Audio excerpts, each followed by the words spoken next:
বয়সে বড় মেয়ে বিয়ে করলে সুন্নতের কাতারে পড়বে কিনা?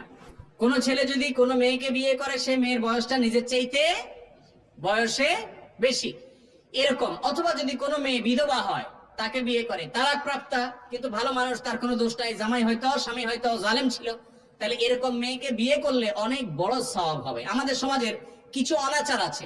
একটা বড় অনাচার হলো, কোন মেয়ে তালাক প্রাপ্তা হলে, বিধবা হলে, যুবক বিয়ে করতে চাইলেও যুবকের মা বাপ বিয়ে করাইতে রাজি না।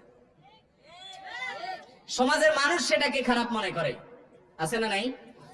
অথচ একজন বিধবা নারী, তাকে যদি আপনি বিবাহ করেন এই জায়গা থেকে যে তার আশ্রয় দরকার আছে, তাহলে সেক্ষেত্রে এই বিবাহের কারণে, এই স্যাক্রিফাইসের কারণে, এই সহায়তামূলক মানসিকতার কারণে আপনার সওয়াব আরো অনেক বেশি হবে। নারীবাদী যারা নিজেদেরকে নারীবাদী বলে দাবি করে, তাদেরকে দেখবেন এরা আসলে নারীবাদী না, এরা হলো শুধু তরুণীদের জন্য